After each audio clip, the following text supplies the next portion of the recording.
Ladies and gentlemen, this is Adesh and welcome to my comedy. Vishwanath and sons. നമ്മുടെ നടിപ്പിൻ നായകൻ Suriya the one, Mamitha Baiju, Radhika Sarath Kumar, Raveena Chandran ഇവരൊക്കെ അഭിനയിച്ച സൂര്യയുടെ വാരിസ് അങ്ങനെ കണ്ടു വന്നിരിക്കുകയാണ്. Tamil plus Telugu serial is equal to സൂര്യയുടെ വാരിസ്. ഈ തമിഴ് സീരിയൽ ഫാൻസ് അല്ലെങ്കിൽ തെലുങ്ക് സീരിയൽ ഫാൻസ് ആണ് നിങ്ങൾ വെച്ചാൽ നിങ്ങൾക്കുള്ള മെഗാ പ്രോമാക്സ് ട്രീറ്റ് ആണ് ഈ പടം.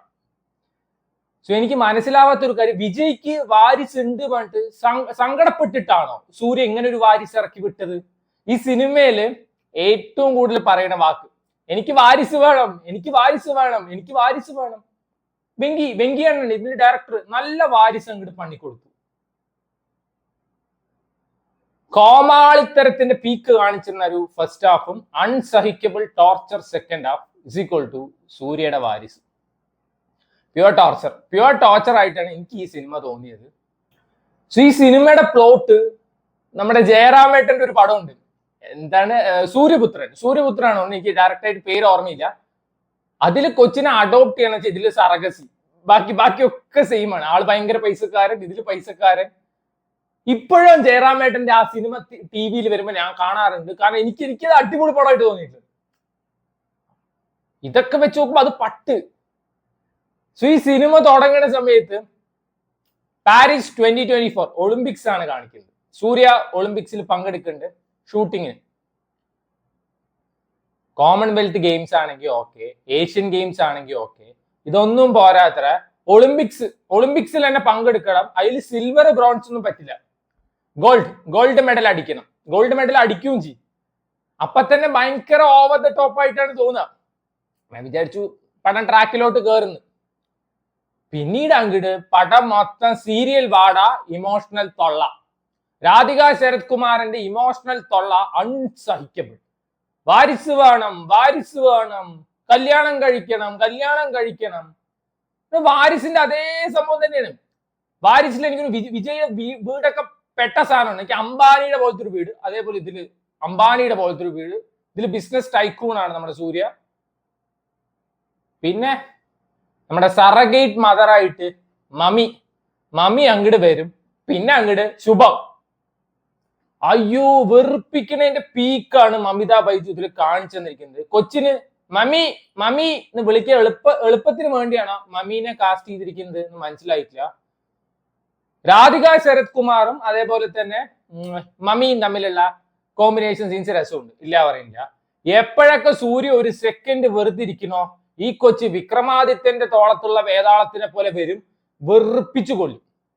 ഫസ്റ്റ് ഹാഫ് ഫുള്ളി കൊച്ചിന്റെ ക്യൂട്ട്നെസ് മെഴുകലും കോമാളിത്തരമായിരുന്നു. പലപ്പോഴും ഞാൻ വിചാരിച്ചിട്ടുണ്ട് യൂഷ്വലി ഇങ്ങനത്തെ സിനിമയിലൊക്കെ നായിക ആയിരിക്കും തട്ടും. അങ്ങനത്തെ ഒരു സീനിന് വേണ്ടി ഞാൻ കൊതിച്ചിരിക്കുകയായിരുന്നു, അത്രയും വെറുപ്പിച്ചിട്ടുണ്ട്. ഈ സിനിമയിൽ പോലീസ് ഇല്ല. എങ്ങനെ പോലീസ് ഉണ്ടാവും? ഈ സിനിമയിൽ വില്ലനേ ഇല്ല. ആരാണ് ഈ സിനിമയുടെ വില്ലൻ? മമിത ബൈജു ആണ് ഈ സിനിമയുടെ വില്ലൻ. അത്രയും വെറുപ്പിച്ചിട്ടുണ്ട്. ടുവേർഡ്സ് ഇന്റർവെൽ ഒക്കെ ആവുന്ന സമയത്ത് സൂര്യക്ക് മാസ് കാട്ടാൻ വേണ്ടിയിട്ട് ഒരു സാധനം ഉണ്ട്. മമിത ബൈജുവിനോട് അപമര്യാദയെ പറഞ്ഞു, സൂര്യ 100 പേരെ ഇടിച്ചിടുന്നു, ഏതോ തന്നെ ഹോട്ടൽ എഴുതി മേടിക്കുന്നു. എന്നാ പിടിച്ചോ 500 കോടി ഹോട്ടലിൽ എഴുത്താം. അതൊക്കെ വൻ ശോക പരിപാടി. ഇടയിൽ ലക്കി ഭാസ്കറിന്റെ ഡയറക്ടറിന്റെ സിനിമയാണ് ഇത് എന്നുള്ളത് എഴുതി വെച്ചോണ്ട് മാത്രമാണ് വിശ്വസിക്കാൻ തോന്നിയത്. ഇതിൽ ഒറ്റ മൊമെന്റ് പോലും വിശ്വസിക്കാൻ പറ്റില്ല. അങ്ങേരാണ് ഇജാതി പണിയത്. ഇതിന്റെ music director GV Prakash Kumar. Correct സീരിയലിനെ പറ്റിയ ആപ്റ്റ് മ്യൂസിക് ആണ് ഇട്ട് കൊടുത്തിരിക്കുന്നത്. വാരിസിലാണെങ്കിൽ തമനായിരുന്നു മ്യൂസിക് ഡയറക്ടർ. ആ പടം എന്ത് അപരാധമാണ് പറഞ്ഞാലും, അമ്മ പാസം അക്കച്ചി പാസോ എന്ന് പറഞ്ഞാലും അതിന്റെ മ്യൂസിക് വർക്ക് വാസ് നൈസ്. അതിൽ അമ്മ പാസ, അനിയത്തി പാസ, അണ്ണൻ പാസോ ആണെങ്കിൽ ഇതിൽ കോമാളിത്തരും കല്യാണം തന്നെ സാധനം. സെക്കൻഡ് ഹാഫിലായപ്പോഴേക്കും ഇമോഷണൽ സീൻസ് ഇട്ട് കുത്തിക്കേറ്റ് ശ്വാസം മുട്ടിച്ച് കൊല്ലാനാണ് നോക്കുന്നത്. എന്തിനാണ് ഇത്രയും ചളി ഒരു സിനിമയിൽ കുത്തിക്കേറ്റെന്ന് എനിക്ക് മനസ്സിലായിട്ടില്ല. 2.25 മണിക്കൂറിന്റെ ഈ സിനിമ ആൻഡ് സെക്കൻഡ് ഹാഫ് വൻ വലിപ്പിക്കലാണ്. മമിത ബൈജു, സൂര്യ, ഈ സിനിമയുടെ ആകെ ഒരു പോസിറ്റീവ് സൂര്യ കിഡു ലുക്കായിരുന്നു. സോൾട്ട് ആൻഡ് പെപ്പർ ലുക്കില് കിഡു ലുക്കായിരുന്നു. ആൾക്ക് ഇതൊക്കെ കേക്ക് വാക്ക് പരിപാടിയാണ്. വലിയ കാര്യത്തിൽ ആൾക്ക് പെർഫോം ചെയ്യാനൊന്നുമില്ല. ഈ സിനിമയിൽ ഒരു അടിപൊളി സീൻ ഉണ്ട്.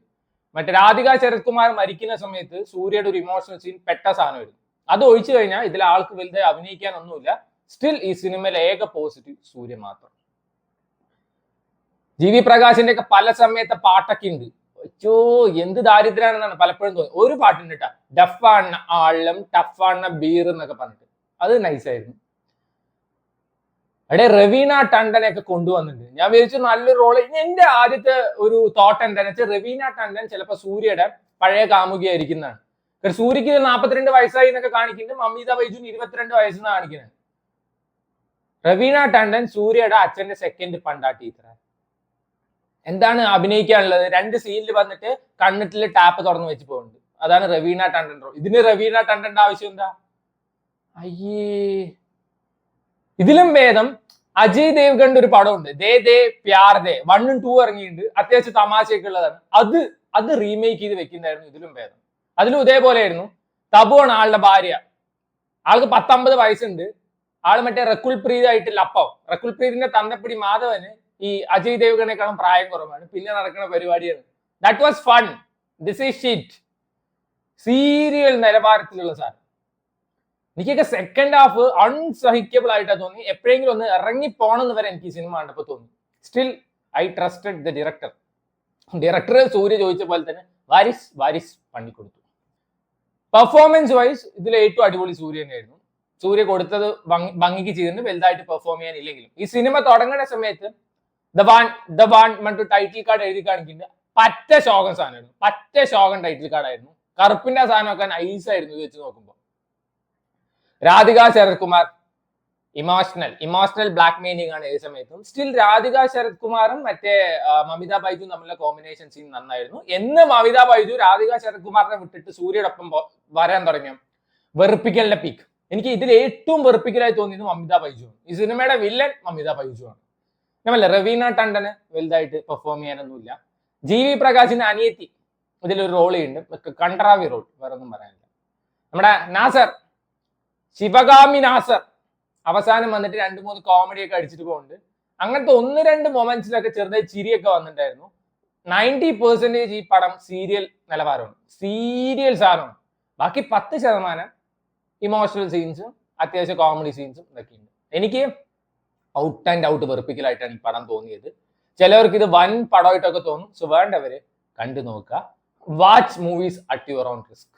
ഈ മറ്റേ ലക്കി ഭാസ്കറിന്റെ ഡയറക്ടറിന്റെ പടം കൊണ്ട് വൻ പ്രതീക്ഷയിലൊക്കെ പോയി കഴിഞ്ഞു വെച്ചാൽ നിരാശയായിരിക്കും. ഞാൻ ഈ സാധനം കാണാൻ പോണില്ല എന്ന് തന്നെ വിചാരിച്ചാണ്. സ്റ്റിൽ മഴയാണ്, പണ്ടാരോ, എനിക്ക് മഴയത്ത് പുറത്തിറക്കുന്നതേ ഇഷ്ടമല്ല. ഞാൻ വിചാരിച്ചു ലക്കി ഭാസ്കറിന്റെ ഡയറക്ടർ എന്തെങ്കിലും ഉണ്ടാവും, വാരിസ് പോലെ ആയിരിക്കില്ല വിചാരിച്ചു. വാരിസേ ശരണം. സോ വേണ്ടവരെ കണ്ടു.